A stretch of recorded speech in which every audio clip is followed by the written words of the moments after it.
Dwarves, the Lost Race of Tamriel. Volume 1, Architecture and Designs, by Calcelmo, Scholar of Markov. A scholarly work on the architecture and metallurgy of Dwemer. Let me begin by correcting a common misconception. The proper term to use when referencing the ancient lost race of Tamriel is Dwemer. It is a word whose meaning is roughly translated to people of the deep in the common tongue, and whose use has been widely replaced by the more ubiquitous nomenclature Dwarves. I would like stated that I use the name Dwarves in lieu of the more accurate term in these books out of sympathy for my readership, whom I can safely assume does not have the breadth of scholarship that 200 years of study has given me. With that small point finished, let us begin our discussion on the Dwarves by focusing on the indisputable artifacts they have left behind, their architectural and cultural designs. Unlike the more controversial areas of Dwarven scholarship, the construction of Dwarven cities and relics are well-founded due to the plethora of samples taken from the ruins these people have left behind. My own home city, Markov, was originally one such ruin, and I can state from first-hand experience that all Dwarven designs share a set of common principles that we can use to determine true artifacts from fakes and delineate patterns and methodologies that were important to their craftsmen. First of all, we can say for certain that Dwarven artisans favored stone, at least as far as their buildings were concerned. This is no surprise. With notable exceptions, the vast majority of Dwarven architecture is found underground or carved out of mountains. It is possible, although only theoretically, that the Dwarves first mastered masonry as a race quite early, and later examples of metalwork were added on to much earlier stone designs, as the Dwarves began to master more complex tools. Regardless, the foundation of all known Dwarven ruins is built on stonework, and the structure of Dwarven stonework is sharp, angular, and intensely mathematical in nature. By a simple count, there are hundreds if not thousands of samples of Dwarven buildings being made of precise square shapes, and far fewer examples of discretely rounded or curved stonework, leading us to believe that early Dwarves favored trusted, well-calculated designs, based on angled lines rather than riskier, more imprecise calculations based on arcs and curves. This comparatively simple tradition of stone cutting has nevertheless resulted in buildings that are as structurally sound today as they were thousands of years ago, making the works of our most skilled masons today seem like child's play in comparison. Metalwork, as far as we know, is the primary method used to make all Dwarven crafts. We cannot, however, discount more easily destructible materials such as clay, paper, and glass from outside the scope of Dwarven craftsmanship. But given the tendency of Dwarven design to favor the long-lasting over the fragile, we can safely assume that at the very least, metal was a heavy preference, and the metal used in all so far discovered Dwarven relics is entirely unique to their culture. No other race has replicated whatever process was used to create Dwarven metal, although it can be easily mistaken for bronze. And in fact, many forgers of Dwarven materials use bronze to create their fake replicas. It is most definitely a distinct type of metal of its own. I have personally seen metallurgists attempt to combine several different types of steel and common and rare ores in order to imitate Dwarven metal's exclusive properties. But the only method that has been successful is to melt down existing Dwarven metallic scraps and start over from there. Volume 2, Weapons, Armor and Machines. A scholarly work on the war equipment and machinery of Dwemer.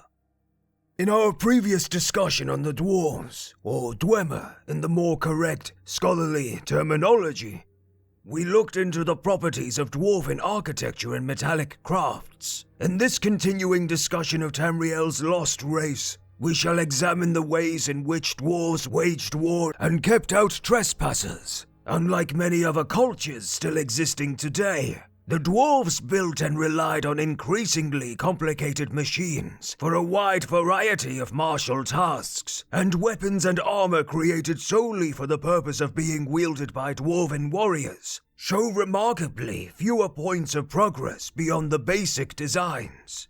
Let us begin by analyzing those basic weapons and armors. Anyone who has held a dwarven axe or worn a dwarven helmet can testify as to the ancient, everlasting quality of dwarven craftsmanship. Weapons do not deviate too greatly from their base function.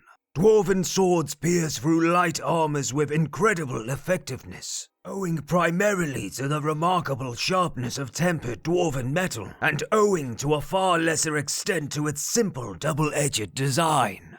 Compare and contrast a sharp angular dwarven dagger to a curved elven blade, and it becomes a small logical leap to say that dwarven weaponsmiths relied almost exclusively on creating quality materials first, and merely allowed the form of those materials to flow from the method that weapon was intended to kill people. As a culture that built almost exclusively underground, it's no surprise that dwarven armors are built to withstand incredibly heavy blows.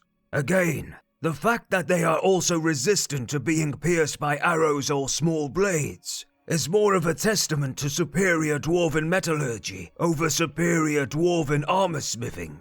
But it would be erroneous to thus conclude that dwarven smiths did not take the manufacture of their weapons and armor very seriously. Every piece of warcrafts I have examined show a remarkable amount of unnecessary detailing and personalization that is just as evident today among the most ardent blacksmiths. A dwarven smith probably came from a long tradition that distinguished itself in a way that, say, the grip of a mace would feel, or the design of the head of individual arrows. Although, due to the paltry lack of any cultural artifacts outside the weapons and armors themselves, this is only mere speculation.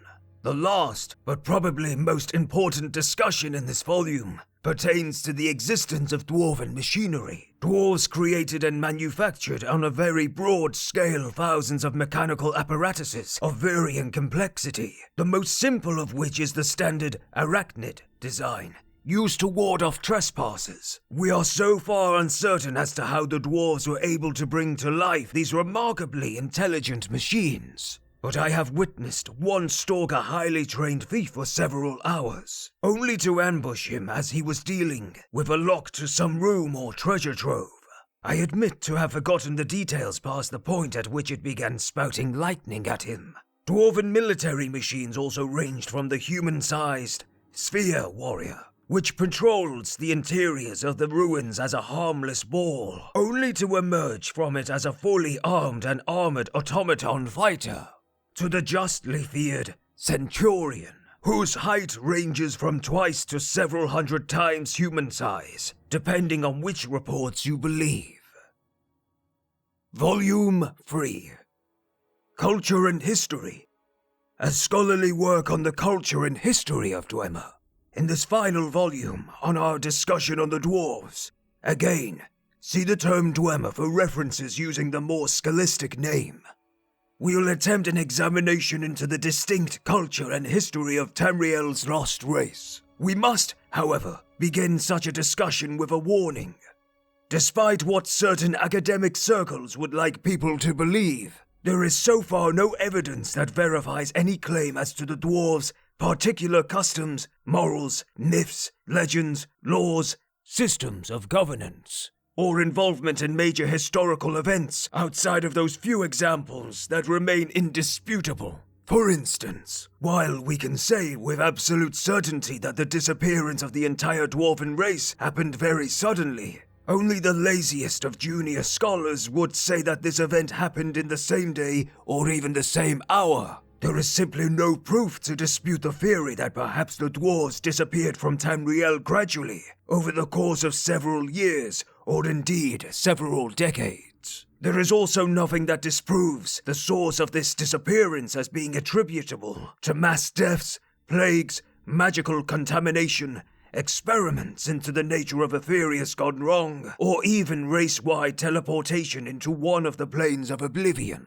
There is simply too little that the dwarves left behind that points to the nature of their great vanishing act, and this same frustration applies to all aspects of their social structure and history. What we know, then, can only be inferred by the writings of the other races which made contact with the dwarves before they left Tamriel. The Dark Elves, Dwemer, for example, teach that their great prophet Nerevar helped unite the dwarves and the elves in Morrowind against occupying Nord armies from Skyrim in the First Era. But Nord and Orc writings also indicate that the dwarves were also allied with them at various points and in various legendary battles of theirs. Unfortunately, none of these legends and folklore make an effort to describe the dwarves in great detail, only that they were a secretive people and that an alliance with them was unusual enough to warrant crafting a story around.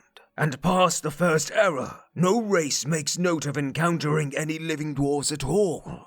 This is further confounded by the fact that so many of the Dark Elven writings on their relationship with the dwarves were lost during the tragic eruptions of Vardenfell during the Oblivion Crisis nearly 200 years ago. What secrets they could have revealed about the lost race are now buried behind layers of molten earth, along with so many unfortunate Dark Elven people. Thus, we conclude our discussion on the dwarves on a somber note. As with all scholarly endeavors, we are left with more questions than we have answers, and the proof we so desperately search for is so often out of reach, denied even to the most fervent effort.